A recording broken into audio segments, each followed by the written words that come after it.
Pick a limb, settle in, let the story begin. Make yourself home while we wander and roam. We stay on one branch or we leap to the next, following the trail through the simple and complex. Just father and son, having some fun. Follow the trail, see where it leads. A little wonder is all that you need. Chasing the light on a squirrely ride.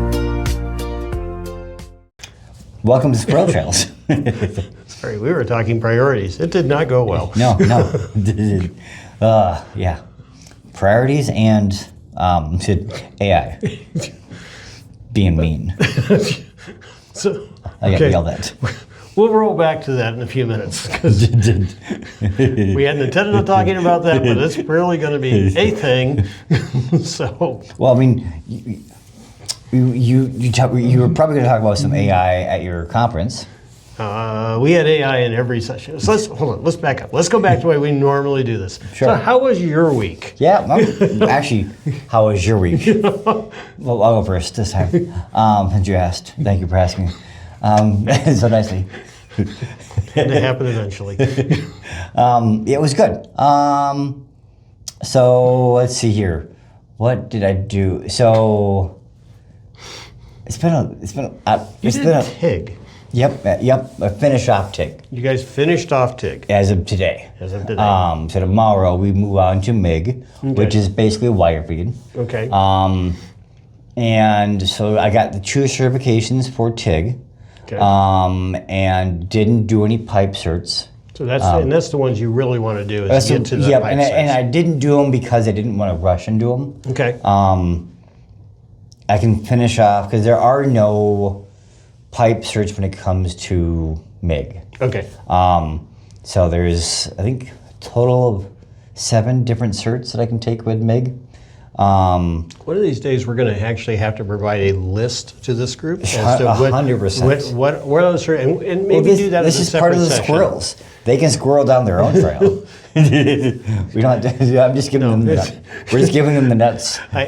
Clearly, they want to have the acorns. At least we'd like to think you have it. Somebody out there, we're hoping, likes the acorns. 100%. But Hopefully, it would be helpful if we actually laid some out for them. Yes, we are in the conversation. They can grab it. All right. Good luck, folks. Sucks to be you.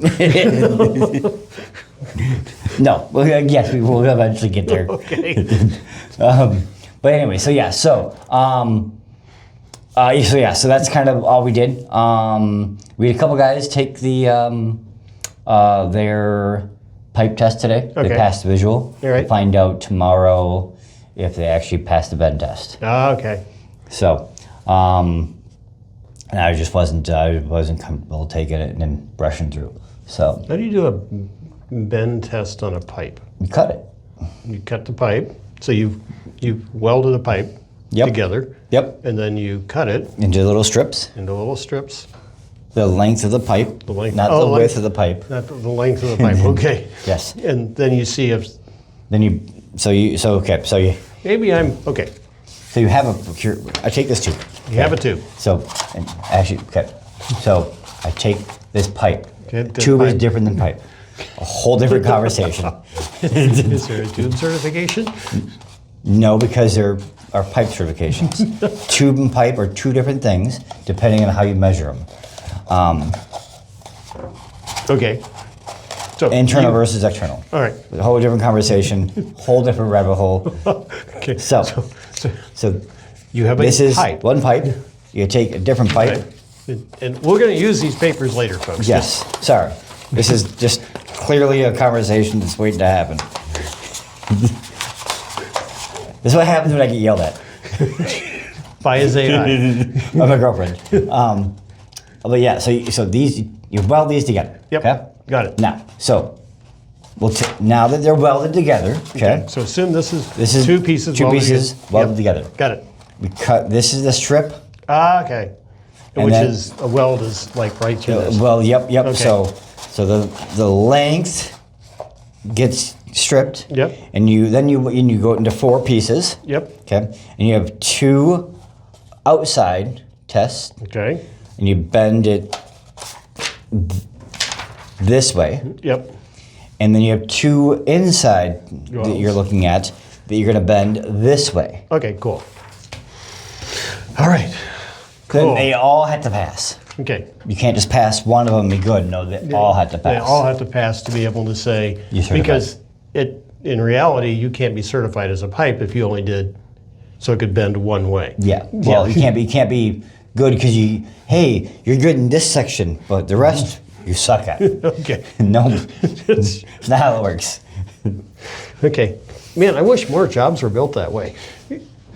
No one would have a job, especially some people we know. Yeah. So yeah, my fun. It's been week. It's been a week. Okay. And yelling at my other boss for my other job that I do. Okay. Yeah. And it's fun when that happens. I didn't really yell at her. I just complained more than anything else. And I had a conversation. Sorry, with- folks. I had a conversation with someone that was trying to sell me insurance. Okay, you guys think this is for you? This is actually therapy for This is us. 100%. Yeah. This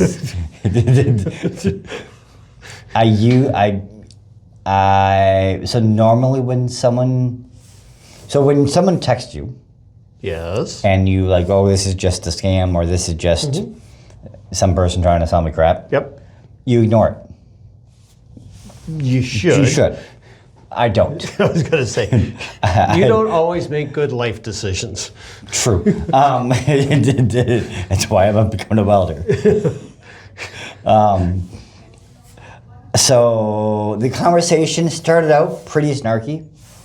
I was You were talking to a salesperson here. at first I thought I was talking to AI, someone, because a lot of these sales things are just an AI tool. Okay.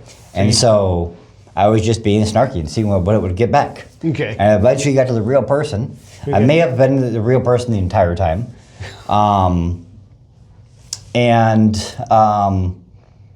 It ended up being a very good conversation for both her and me. Okay. So she may be a follower now, by the way. Hi there. My apologies. My apologies. Wasn't trying to be mean, but it was just, you just happened to be real, and thank you for being real. It was a great conversation. I enjoyed it. It took over probably a 2-hour conversation. It was great. It was you awesome. realize these people typically get paid by a number of calls per hour, not per day. True. I wasn't trying to ruin her day. But it was enjoyment for both of us. All right, good. At least for my end. So, and I apologize. So yeah, that was my week. Okay, good. Oh, I did, and I know what someone else tried to buy my DOT number. Your Department of Transportation number for your truck? Yes. Okay. And I'm still waiting on a response from them. So can I buy a number from you? You mean if I wanted to go drive your truck? Yep. Could I just say, hey, I want to buy your number? Legally, Because I don't want to no. provide any additional paperwork. I just want to buy your number and drive your truck because it's got a nice, pretty number on It's it. got a number, and the number has been existing for a while. And it's got a name. Yep. Legally, no, you can't buy it. Why? Because DOT says it's your number to that person. Okay. You're not your number to your company name. It's Okay. to your number to the person that owns the company. Okay. So if you change owners, Yep. the new owner has to legally get a whole new DOT number. Okay. So even if they buy my entire company, Yep. the DOT number is mine. All one truck. If they do that, it's Even if they buy the truck, even if I had 50 trucks, right. and they bought my name, my 50 trucks, they brought on all the employees, everything stayed the same. They bought the building I was doing Right. everything in. They had to get a new DOT number. They'd have to go request and file for that. Yes. And all the safety numbers and everything else would start over? Start from scratch. Okay. All right. So it's just kind of a cool thing. But yes, so scammers are trying to buy, of course, my DOT number. Okay. And I haven't got anybody to really bite. Usually I'm too forward about it. Yeah, you're too honest about it. And Well, I got to be careful when I'm trying. Again, I'm trying to figure out who they are and kind of play a game. But I want to be legally right when it comes to, because if they take me up on something, Yes. I don't want to go to court and go, hey, well, this guy said this. Yep. So I have to make sure I am right about it. That way I don't get in trouble. Right. So it's like... But technically, there's no way for you to do this correctly unless... No, there is. So there isn't. So that's why I got to use certain words. So when they respond to me, or when I respond back to them, I don't say my DOT number. I say my federal papers. So, wait a minute. This sounds like it's code work. This sounds like you're like, it's okay. How do I use the right words so I don't get in trouble? Yes. So because when I say my federal papers, Yep. yes, that is my EIN number. That's my business entity, not my DOT number. They may assume that I'm referring to my DOT number because that's what they said, but that's not what I said. Okay. So, which before they give you $10,000 or $20,000, whatever it might be. They're looking. No, they're probably looking for like $1,000. So, okay. Because getting a DOT number Okay. costs $150. So why don't they just go get a DOT? We're gonna run down another topic tonight. I can just tell. But why don't they just go get another number? Because it's easier for them to buy one that's established this way. Okay. Because again, so when someone wants to do business Yeah. in the trucking industry, they have to have a DOT number, MC number, and all that kind of stuff. But when they book a load, the broker or dispatcher, they are looking to see how long you've been in business, because that will determine how reliable you are. So to back this all the way up then. So somebody wants to go get in business to do this. But they know to be successful. Yep.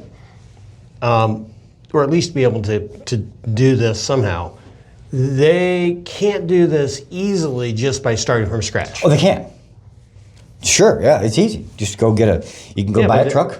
Yeah, but they're not going to get any loads. You will. You're going to get cheap loads. Okay, when we say cheap loads. The freight, so the rate per mile Yep. isn't going to be pretty. It'll be worthwhile, but it won't be pretty.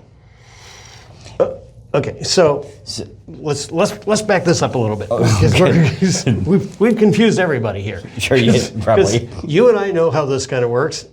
I would say most people that have listen to us, both of you, probably don't know how this works. You, not both of you. The person selling insurance that you were talking to previously, no, they do not know this. No. So let's back up. So when we're going to save this conversation. Yeah, we'll do this next time, because this is the whole thing. And it's let's a just topic say that I'm deeply passionate about. So there's a distinction between squirrel trails and rabbit holes. Yeah. Well, no, this is the branch that I'm dying on. Yeah, okay. This tree is mine. My tree. That you don't live on anymore. No. I'm going to protect it. But we do want to talk about that because there were some recent court decisions out of the Supreme Court on whether or not brokers could be sued because a trucking company had an accident. Yes. And we're going to drill into that a little bit more. Not because it's fun, because it's not. It's not. But it's a serious conversation. It's a very serious conversation. 100%. But there's humor in it. There is a lot of humor in it. Because there are people doing stupid stuff. Things. And the problem is they're so stupid they get away with it. Because nobody would possibly think. No. Okay, save that conversation. Save that conversation. So anyways, so yes. So my week was good. How was your week? Not nearly as complex. So, had my final private lesson with my old instructor. Okay, yep. And that was good. And we were working on creative form. Sure. And he said, yeah, you need to do a lot more hand punches as opposed to kicks in your form because you still ain't very limber.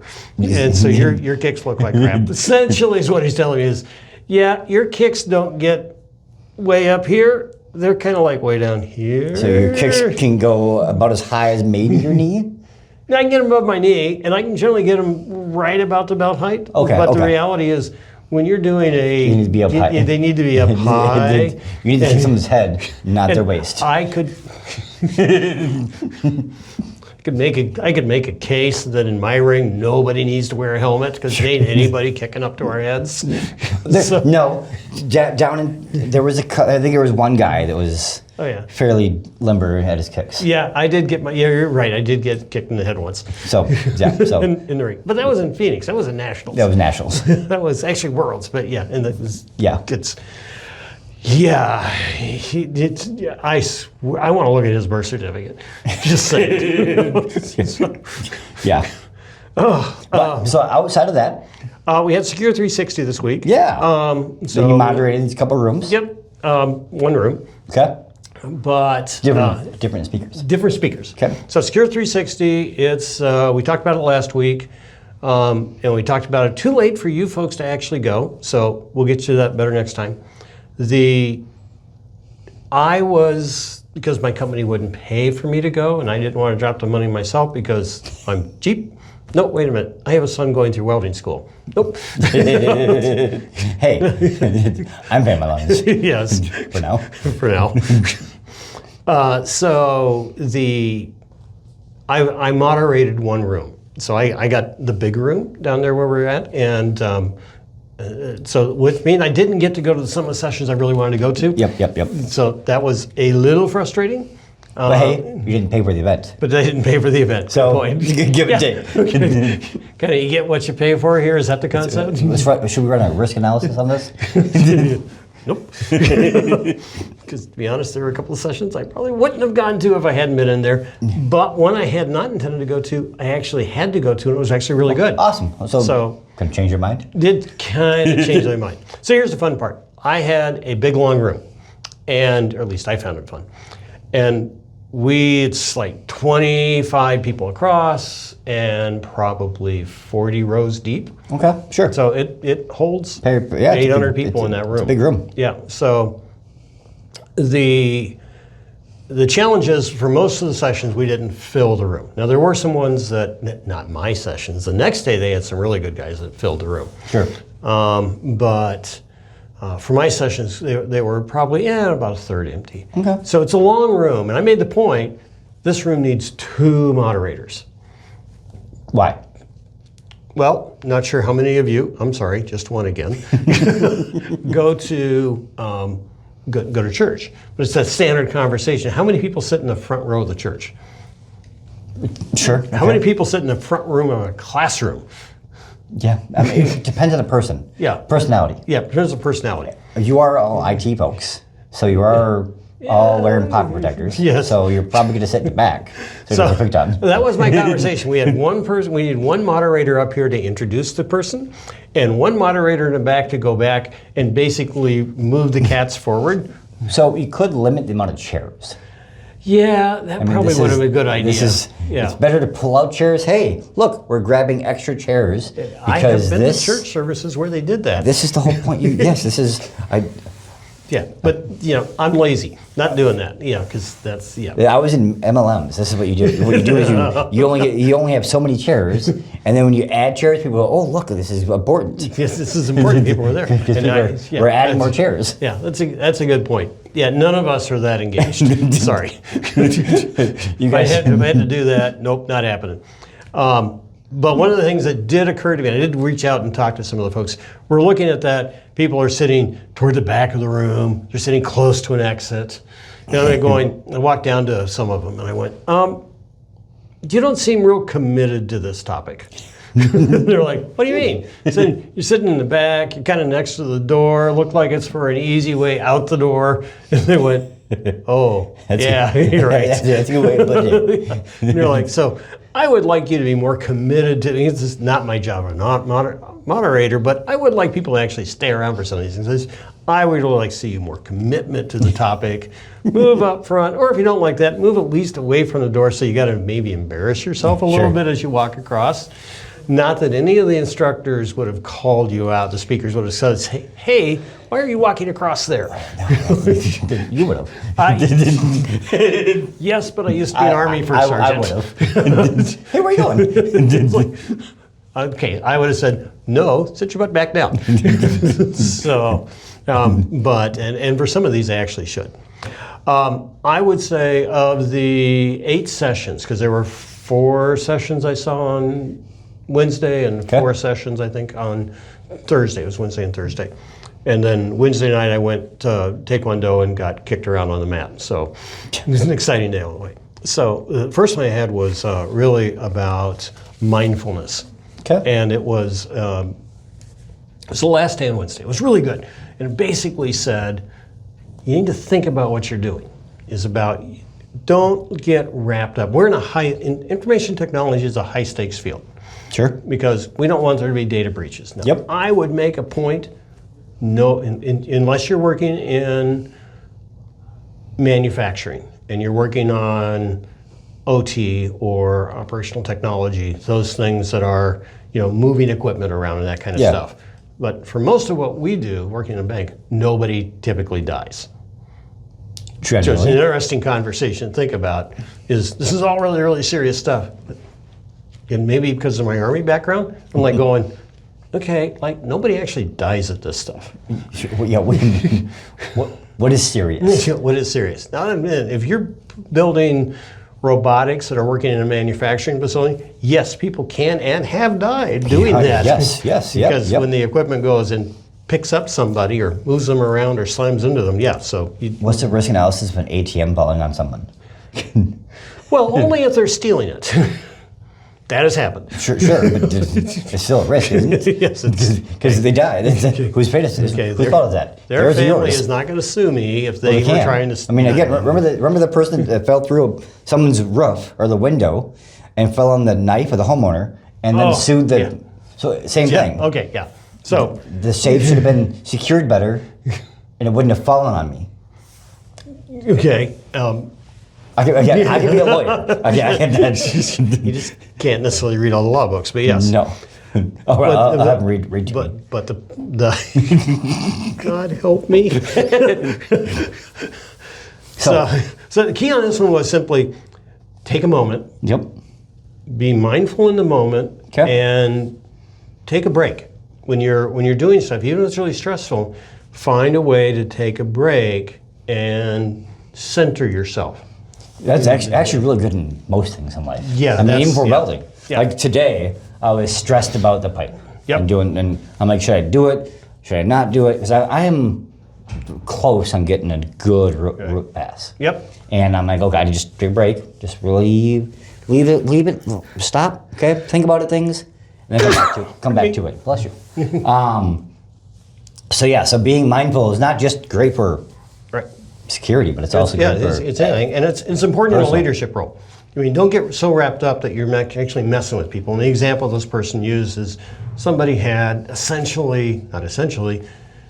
they deleted all the user directories for somebody, all the user accounts for somebody on an AD system, Active Directory system, and it took them like 36 hours at the time to recover it. And everybody's stressed out and such makes sense because nobody can log on, which means the company's not making any money. Mm-hmm. And so they get it fixed. And at the end of that, they get everything fixed, and everybody's like, we got it all fixed. Yay. The boss comes in and says, yeah, but I want one more thing. Yeah, not a good idea. No. And the person that was teaching this class said, hey, I kind of lost it. Yeah. and it was there. And so you had to kind of think about that. Okay, so that was really good one. Definitely. This one was, you and I talked about this one. Humans are the weakest link. Guess again, name of the article. Sure. Now this was one that I walked in and I went, oh my goodness. It's being taught by the senior manager of sales engineering and a sales engineer. So I got 2 guys that are going to talk to me about their product as a part of this session. I was hoping it was they're going to have an AI do the presentation. That would have been cool. I haven't seen that yet. The AI telling you this. That actually wouldn't be a bad idea to actually line that up. And that may have been again, one of the challenges with a conference like this is where there are like 8 different sessions going on at the same time. Yep. You don't get to go to all the sessions you want to go to because while I'm going to this one, I can't go to the other one I wanted to go to on when the plan meets the panic, real world, and I cannot talk today. real world incident response through crisis scenarios. Sure. So how do you make crisis, how do you make security and stuff real by actually creating for management? How would we actually do this if we had a disaster? And this isn't a new topic. This is stuff we used to do for decades. Instead of just having a briefing, actually run through the whole... Run through an actual scenario and force them in a sense of high panic. How would you do this? Yeah. I mean, isn't that what a red team does? No, red team, no. So the red team does, so hold that thought. So red team does, and they're the hackers coming in. Yep. Now, I have said more than once, and I'll pound on the table except to yell at me when I do that. Yep. So does my boss, by the way. Okay. Good. Thank you. Actually, his comment is, you cannot take your glasses off in the middle of a meeting because everybody knows that means you're pissed. True. You're not happy. So that's what we call a tell. Yes. So anybody who happens to be working with me, know that that's kind of one of those things. Sure. So yes, so the red team does their thing, and they have, quote, found the flag. Yeah. They've run through. I've made a point that the exercise is not done at that point in time. At that point in time, you now start your crisis response 100%. test. You actually say, okay, they found it, now let's walk through what we'd actually do. That isn't done? No, it's not done in any company I've been at. I think that makes so much logical sense. 100%. Because you have what is essentially a real world event. Because what you've done is essentially you know what the red team is doing. Right. Instead of... So you could actually plan for it. You actually know that everybody, by the way, everybody be in town for this. Yeah. So we can do this. Yep. And so and then plan the attack and then plan what happens afterwards. But what you're doing is just, hey, the attack, and then, yep, here's the report. Well, and every company should, most do, have a crisis management plan. Mm-hmm. But for many companies that I've been with, it's a document that's on a shelf, and then it comes off, blow the dust off. Right. Let's go through this now, because we need to do this once a year. Yes, yep. So the reality is, it should be done when the red team has an exercise and put it under that same pressure that, okay, you've got X number of hours to make a press release. Yep. And actually put that stress in that, because it's the important part about doing any of this work. This is one of the conversations where I was like going, why don't they do this? Like, I know you need permission. Yep. But if you're employees, don't you have permission? No. Bad employee. No. If you do not have a signature on here saying, yes, I'm authorized to do this work. Can you have them sign it and then just don't put the date down? Would you give somebody a check from your account and say, yeah, just at some point in time in the future, go ahead and cash this and put in a dollar amount. I don't care. I'm good. No, but this way, again, that way you have that sense of urgency. Yes. Because that real world experience. Right. You want to, what happened? Oh, crap. Now what? So instead of... Anyways. Yes, but... Okay. How many senior executives do you know want to look like an idiot when they don't have to? So, but that is what a lot of folks are wanting to talk about. So that was way more stronger than I thought. Going down. So what was that event for? The humans are. This one is humans are the weakest link. So this one actually was walking through. If you paid attention all the way through that and came back to say, this is what we were talking about, human is weakly. So again, those of you that ran and got a cup of coffee when you should have, the senior manager, we had 2 sales guys. Okay. So I'm sitting in the top. I literally took a picture of this and sent it to David, going, this is great. Oh my goodness. I'm sitting in a session and it's being taught by 2 sales guys. Should I stay? Yeah, leave my wallet. And because this is supposed to be technical presentations. The reality is, you can't see this, but make a point. Nope. This was the best session I went to both days. Wow. And why was it that good? Because they didn't try to sell me the product. I didn't know what the name of the product was, the company was, outside of reading this here, until the end of the session. Oh, okay. They literally walk through the risk related to how do we know what AI is doing in your system? How do we know what's going on in your environment? Because now that we have agents, AI agents, and to your point earlier, AI was used in, let me be careful about the words I use here, not use bad words, because you get in trouble for that. But every session, with maybe the session mindfulness, included an AI section. I mean, there actually was the session I went to on how to load keyloggers. Yep. Actually threw in a session on, he actually made the comment, he says, okay, and once you pull the data, you can run it through AI if you want. So, and he literally said, okay, so now I've said AI, so I've tucked that in, so now we'll go on and talk about the rest of this. Because you won't never actually do that. Yeah. So, they actually walk through what is a user. Yep. And in many cases, it's now AI. And then, so you've kicked off, you have an agent that's running, or you may have an agent running under your name, and it's doing all of those things. How do we know what the agents are doing? Sure. So, and then how do we monitor that? So it's essentially a discovery and monitoring tool, and it's really cool. I really loved what they had to talk about and really walk through how agents are shaping our risk profile. And which, by the way, there were like 9 sessions on AIs, but so this is there. But this was really good, and I love the fact that a vendor trying to sell a product was actually more selling the risk, and then oh, by the way, I have a booth over here. Come talk to me about the booth. Again, so information. So the way we used to do it in any sales team, is information tells, stories sell. Right. And he actually did, they walked through stories. Now we had another guy, different product. I don't think I want to specifically reference that one because I'm not going to say nice things. Because in this case, we can skip some. I'm okay with that. I'll just note that one should expect a given level of knowledge when you come to these things. Yeah. And so to talk about AI risk at 100,000 feet, cool. And I get that I'm old, and I get that I've been doing this for more than a few years. Okay, but get that I've been doing this for more than a few decades.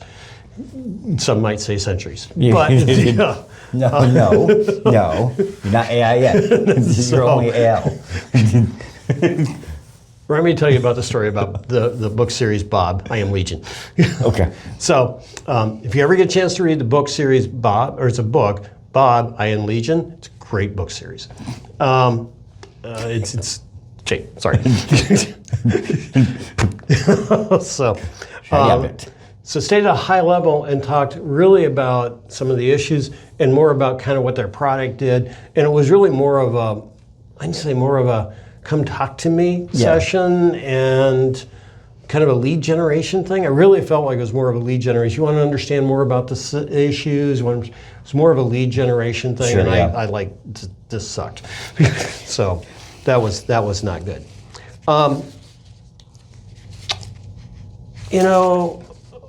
This is one that, okay. So here's one of the challenges. I wanted to be 2 places at the same time. And I'm not quantum yet. Nope. So, because there was a session that said risk, you keep using that word, why tech leaders still don't get it.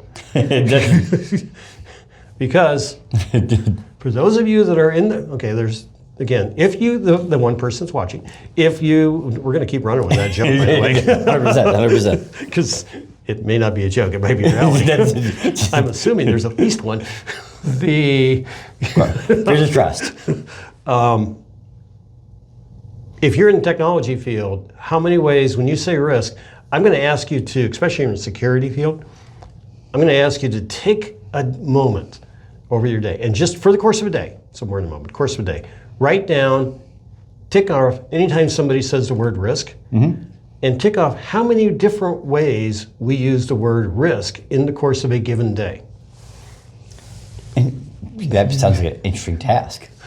So what is? I'll remind you that. Yes, yes. I'm going to say that one So, later.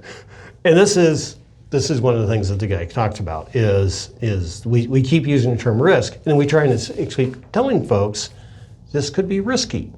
So what does that mean? Yep. And how much risk is there? High. Well, and who's willing to accept the risk? And that's the other side, is it's there.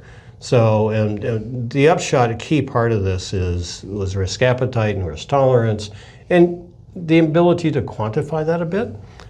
But his point really comes down to when you're talking to management about risk, what do they care about? Money. Okay, so what kind of money? Well, it's not monopoly money, Al. Well, I mean, depends on where they're based. Usually American cash. So if you think about it, so I'm going to say there's three things. Well, the instructor said there were three things. Okay. He's really good. If You're you going to have- repeat what he said. Okay, good. Yeah, good. yeah. Jeffrey Wheatman, follow him. He's a great guy. How much money can I make, Yep. How much will it cost me? and then how much is it going to cost me? What's the other one? And how long will it take? Nope.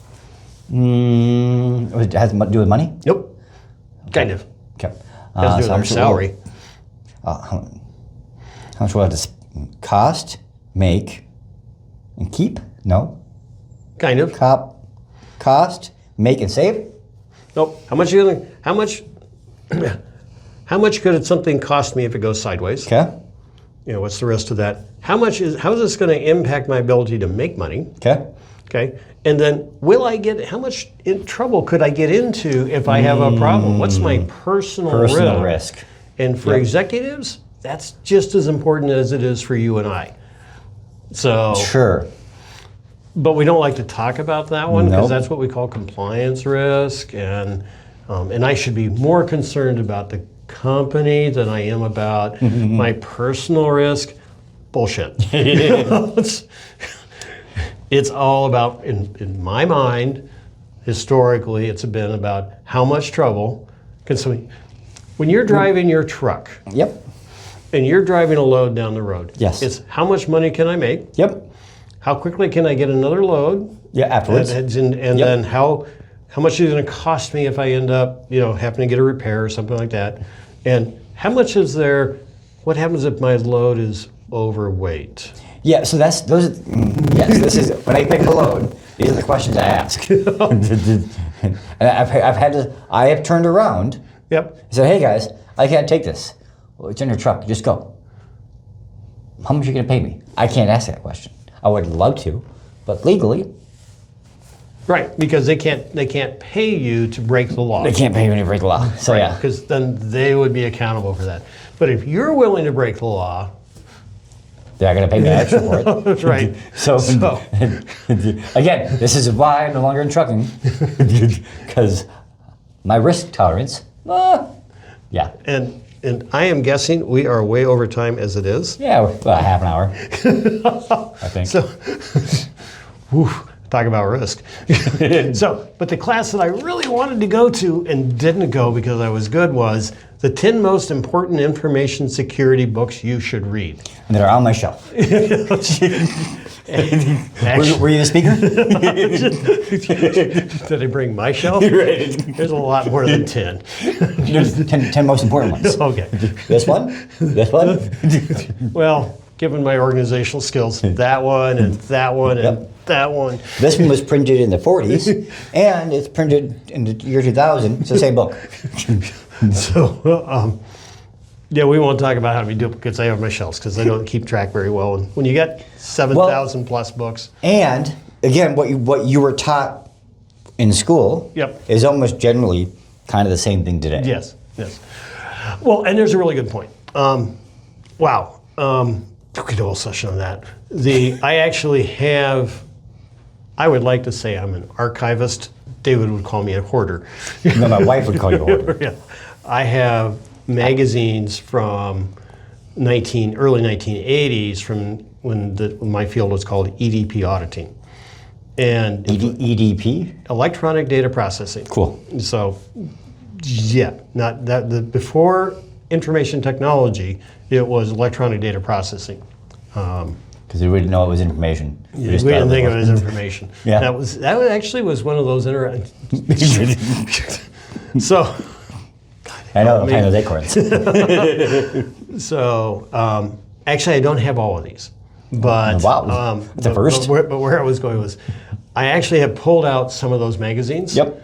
And then said, okay, and gone through them and kind of highlighted, hey, how much of this stuff is still true? Yeah, pretty much all of it. Yeah, 90%. And then I've gone back to, and this is something we should probably do at some point in time, is to take a current IT auditor's journal, Yep. a SACA journal, and compare that to a similar topic that was written 40 years ago, because I can do that. Sure. I have that information. Yeah, you do. And do a comparison. Without the internet. I can do that on my shelf. And because you won't let me get rid of some of these things because you think they might be valuable. So, again, historical data. And do a comparison to see, actually, has my world actually changed? Or has simply the words changed? Yeah. Has information technology changed in general, or is it just words? Yeah. I guess words.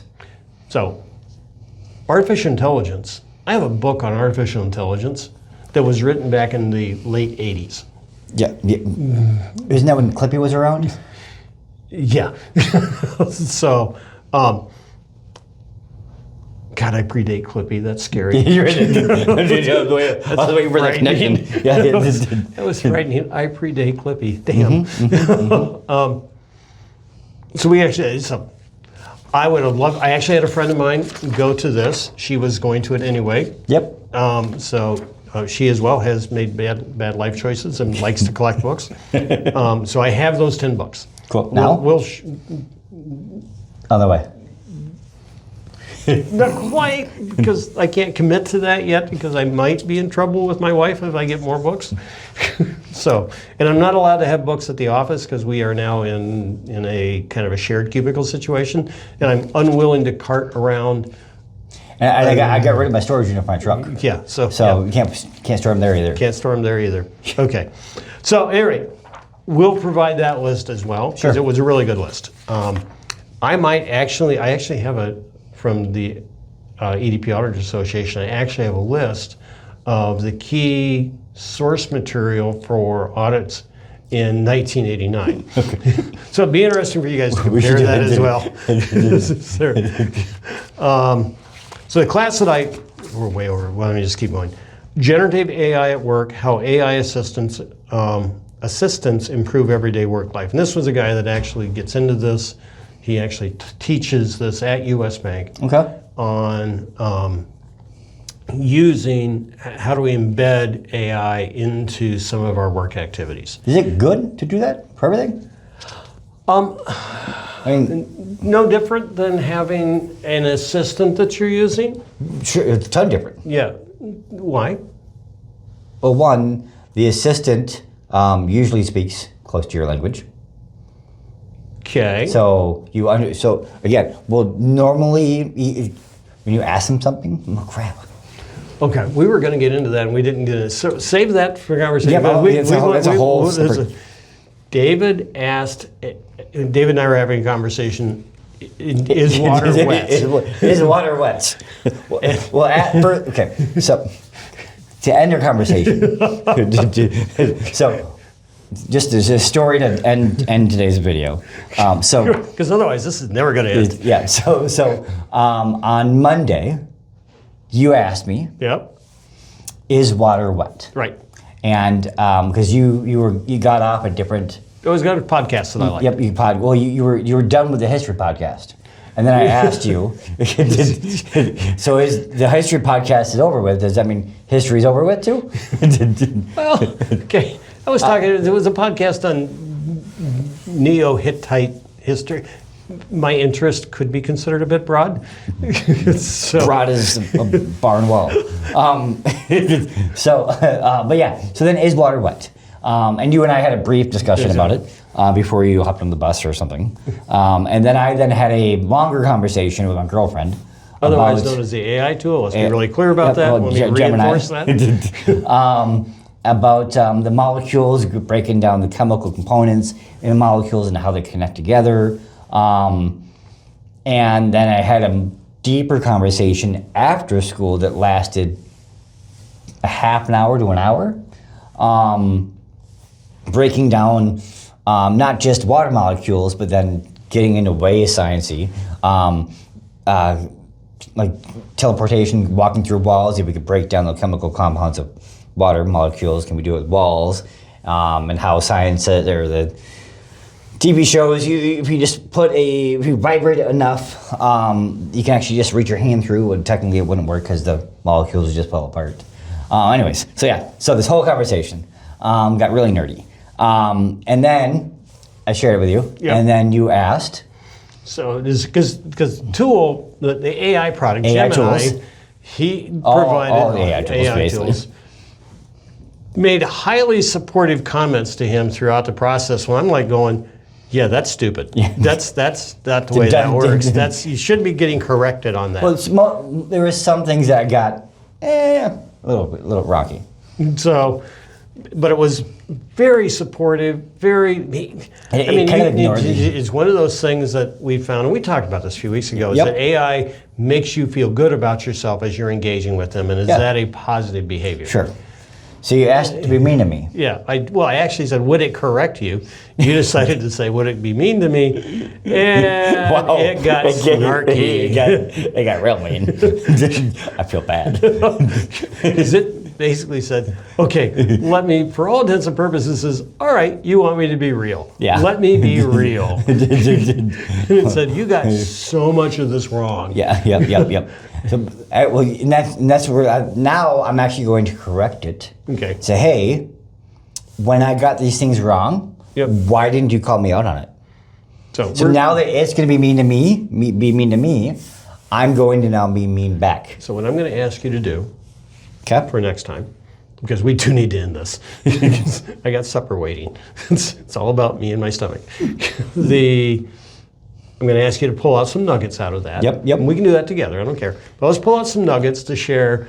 This was the question we had, and these are some of the key comments that it provided to me that caused me to go, oh, that hurt. Okay. That sounds like more of a meme comment than that's what we should do. We should pull out sections and create memes. Oh man. All right, guys. Means. I didn't think about memes. I thought all memes were mean. Maybe. Okay, guys. So we're done. So and then you're We've watching. completely lost the tree, much like branches. I thought Happy trails, folks. Enjoy. I have fun on the road. Next, following the trail through the simple and complex, just father and son having some fun. Follow the trail, see where it leads. A little wonder is all that you need. Chasing the light on a squirrely ride.